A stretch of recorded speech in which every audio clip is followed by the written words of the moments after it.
Bonjour à tous, j'espère que tout le monde va bien, que tout le monde se porte bien et bonsoir pour ceux qui nous reçoivent d'autres contrées et ceux qui suivent cette vidéo également. En tout cas, ce matin, j'avais quand même voulu passer par ce canal pour vous réitérer tous mes remerciements et pour tout le soutien que vous ne cessez de nous apporter sur cette chaîne que nous sommes en train de réactiver pour parler de tout ce qui concerne l'idée première autour des services digitaux au niveau des banques, des institutions financières de préférence.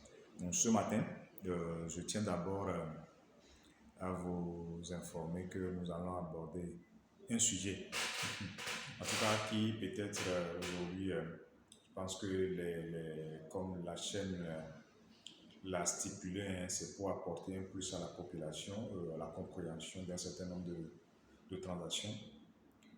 Donc, pour commencer, comme vous le savez, je suis Stan Abda, avec un peu plus de recul dans ce métier de digitalisation de mon éthique depuis un certain nombre d'années. Donc, je m'en vais quand même faire ce petit point pour éclairer un peu la population sur un certain nombre de sujets. Aujourd'hui, je vais juste parler d'un sujet qui peut-être est l'épineuse idée, c'est une épineuse idée, une épine pour la plupart de tous nos clients aujourd'hui.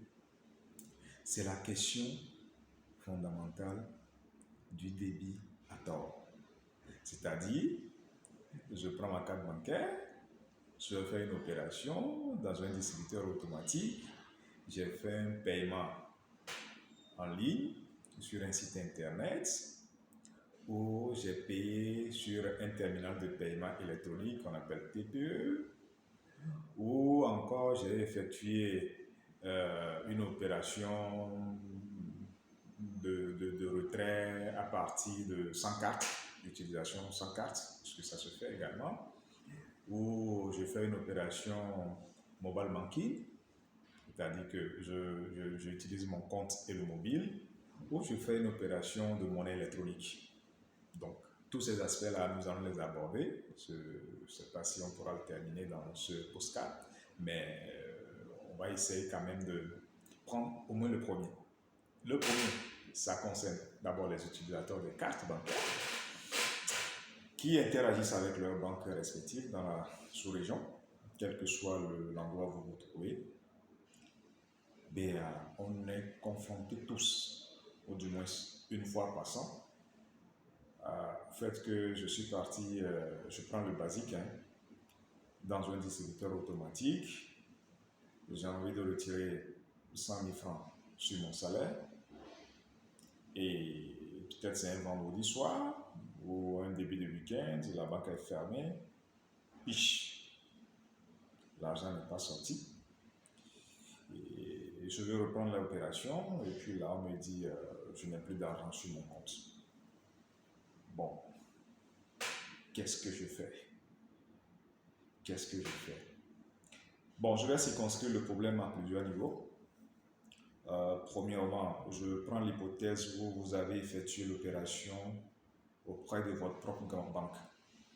Qu'est-ce qu'il faut faire pour récupérer votre argent?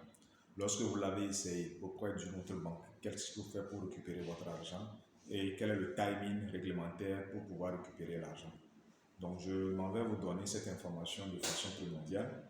Je reste ouvert pour tous ceux qui souhaiteraient avoir plus d'explications, tous ceux qui souhaiteraient se former dans ce métier, tous ceux qui ont l'ambition de devenir un expert dans le métier de la monétique, de la digitalisation, tous ceux qui espèrent quand même avoir des notions de base. Je resterai quand même ouvert sur mes contacts et sur les formations, ceux qui souhaiteraient également, je suis ouvert.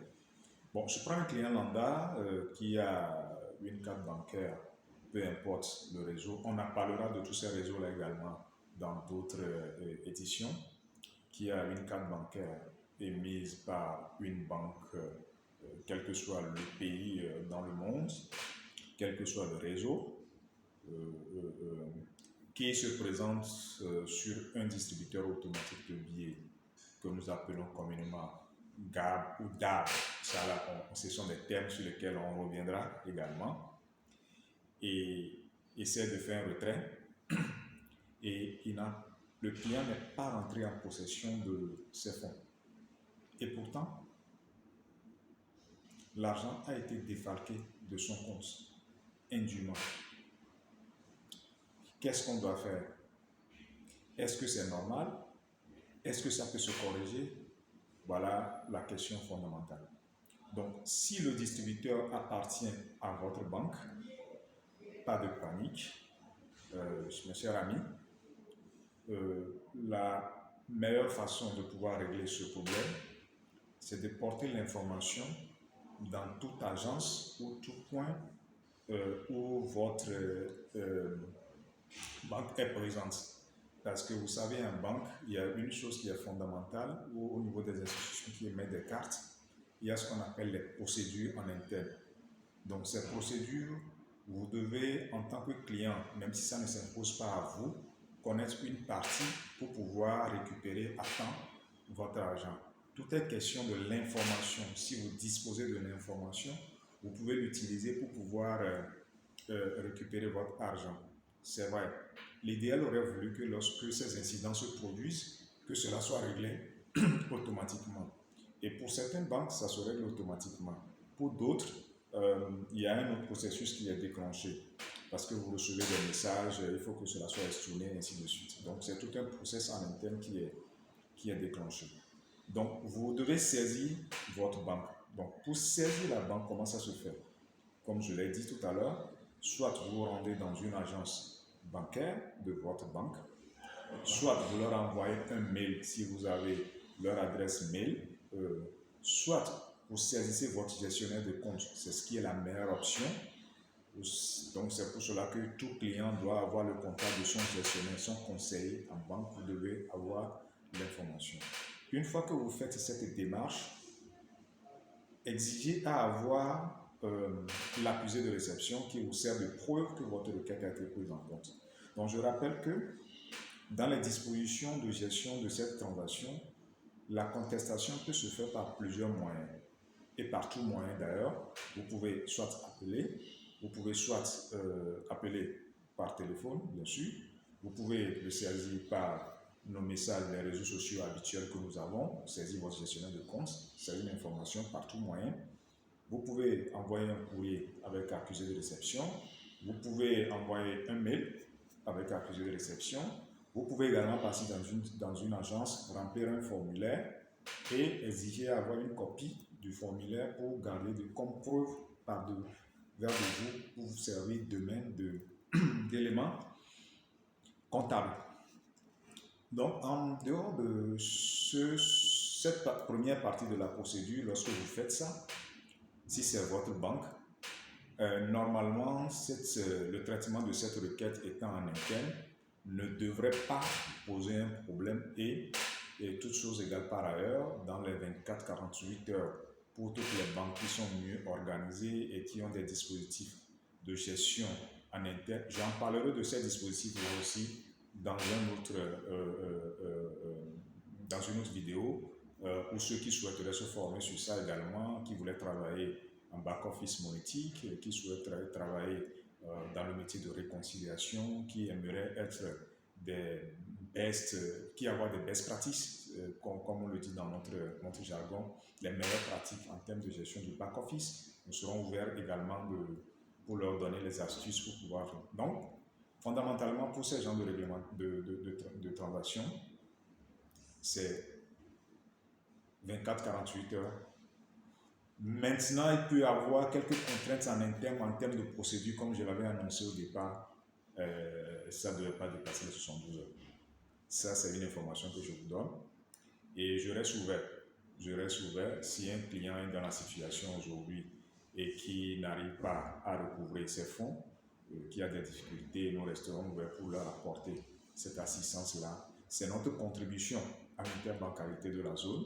C'est notre contribution à ce que les clients puissent utiliser nos moyens digitaux aujourd'hui. Je voulais en fait rassurer chacun de nous que aucun client ne doit souffrir de ce dysfonctionnement, quelle que soit la banque en question, parce que les banques ou bien les institutions financières ont les moyens de pouvoir gérer ces aspects-là. Le deuxième point, lorsque vous finissez et que dans les 72 heures, vous n'avez pas satisfaction, vous avez le droit de relancer l'institution. Et aujourd'hui, réglementairement, j'en parlerai également de la circulaire 002, j'en parlerai qui régit aujourd'hui la gestion des réglementations avec ce qui est prescrit par la commission bancaire, qui nous oblige à répondre aux clients dans un délai d'un mois, à traiter leurs requêtes dans un délai d'un mois. J'en parlerai également dans d'autres publications pour que les clients puissent connaître leurs droits, savoir qu'il y a la banque, il y a les procédures, mais en dehors de toutes ces procédures, il y a aussi la satisfaction clientèle qu'on appelle l'expérience client, qui sont des thèmes que nous allons aborder également. Et donc, le client qui fait la réclamation, normalement, s'il n'a pas satisfaction, il fait une relance ou il se présente en agence et normalement, et voit son gestionnaire de compte discuter et a priori, on doit pouvoir lui donner satisfaction. Maintenant, si ça persiste, je ne vais pas rentrer trop dans les détails parce qu'il y a toute une série de procédures qui est prévue que j'aborderai dans d'autres vidéos. Vous saisissez officiellement, vous cherchez à voir le supérieur hiérarchique parce qu'à la banque, c'est les procédures, c'est des niveaux, c'est ce qu'on appelle escalation, c'est-à-dire qu'il faut porter l'information à un niveau supérieur. Donc, si la personne avec qui vous discutez, vous n'avez pas satisfaction, il faut porter l'information à un niveau supérieur. Si vous n'avez pas remonté jusqu'à la direction générale, et je ne pense pas qu'il y a une banque aujourd'hui de la place qui aimerait qu'une réclamation pour une opération non aboutie de débit à tort puisse traîner plus de 72 heures. Ça, c'est l'idéal aurait voulu que cela soit automatique. Mais si ce n'est pas automatique, il faudrait que dans les 48, 64, 48, 72 heures maximum, en fonction de l'organisation, que cela soit réglé. Si ça traîne, c'est qu'il y a un problème quelque part en interne qu'il faut pouvoir régler. Et donc, cela ne devait pas être opposé à un client. Deuxième sujet, c'est lorsque vous faites l'opération dans un distributeur autre que le distributeur de votre banque. Là, ça fait appel à plusieurs réseaux, dont je ne vais pas pour l'instant nommer les réseaux parce que j'ai prévu faire un cours typiquement sur chaque type de réseau que nous avons dans la zone. Donc, si c'est chez une autre banque, là, cela appelle, je vais d'abord parler de la zone UEMOA, cela appelle à un traitement que nous faisons, que la banque doit faire en interne. Et ce traitement-là nécessite qu'on demande une confirmation. Je vous donne la procédure, on demande une confirmation pour qu'on s'assure que l'opération a abouti ou pas. C'est en fonction de ça qu'on vous le crédite. Mais il y a aussi ce qu'on appelle les règles, les bonnes pratiques. En fonction de la relation que vous avez avec le client, il y a des dispositions qui sont prises. Et dans tous les cas, lorsque vous faites cette contestation, dans les 48-72 heures, vous devez avoir également un retour de la banque parce que si la banque traite la requête, normalement, vous devez avoir un retour, quel que soit le réseau, puisque le réseau en question vous répondra le lendemain ou juste 48 heures au plus tard de la confirmation ou non de la transaction. Donc, dans les deux cas, vous êtes toujours dans les 72 heures pour pouvoir recouvrer vos fonds. Donc, en définitive, puisque je vais rester uniquement sur le cas de lorsque vous faites l'opération auprès de votre banque ou lorsque vous faites l'opération hors de votre banque, en retrait, pour l'instant je suis uniquement sur les opérations de retrait cash. Là, ce qu'il faut faire, que ce soit au niveau de votre banque, que ce soit hors de votre banque, la première des choses à faire, c'est que vous informez votre gestionnaire de compte ou votre agence, ou vous rendez voilà, dans votre agence pour pouvoir faire une demande écrite ou un courrier ou, voilà, ou un mailing ou un appel pour informer de la situation. Et dès que vous informez de la situation, normalement, vous exigez à avoir un retour. Si c'est un appel, donc vous avez informé, le retour c'est que le lendemain, dans les 72 heures, vous rappelez pour avoir un retour de votre requête. Il faut faire le suivi, c'est aussi important parce qu'en banque, on a 1001 choses à faire à la fois. Donc le deuxième élément sur lequel je voulais parler, c'est qu'après ça, il faut que la banque ou l'institution puisse être en même de pouvoir régulariser votre compte dans les 72 heures au maximum si le volet automatique n'est pas en place. Donc l'un dans l'autre, si vous aujourd'hui, vous avez ces difficultés-là dans l'exercice de l'utilisation de votre carte bancaire qui constitue pour vous un frein, cette chaîne est ouverte pour vous. Vous pouvez partager vos inquiétudes avec nous.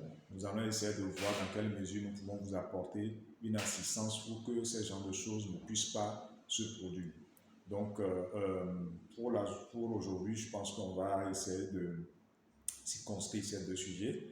Et tous ceux qui souhaiteraient avoir plus d'informations, plus de détails dans ces genres de choses, nous resterons disponibles dans la description de ce message. Toutes les informations y seront. Et voilà, nous resterons toujours ouverts pour pouvoir vous apporter les assistances nécessaires en termes de formation, en termes de coaching, en termes d'accompagnement pour pouvoir monter vos business, pour pouvoir mieux gérer vos réclamations, pour pouvoir mieux gérer vos back-office. Et nous resterons toujours ouverts à ça et nous vous remercions. Nous savons que très prochainement, nous allons publier d'autres vidéos à l'issue des commentaires que nous recevrons et nous serons un peu plus réguliers et ferons attention à vos commentaires pour que on puisse quand même bâtir quelque chose de solide dans la zone. Ça, c'est la contribution que nous pouvons faire parce que nous estimons qu'il y a un manque de cette information dans la zone. Et avec le temps, je pense qu'ensemble, nous y arriverons et nous allons apporter un plus pour que l'interbancarité soit une réalité et que les clients puissent quand même être quand même accompagnés lorsqu'il s'agit de ces opérations. Donc merci et on se retrouve à bientôt. Merci.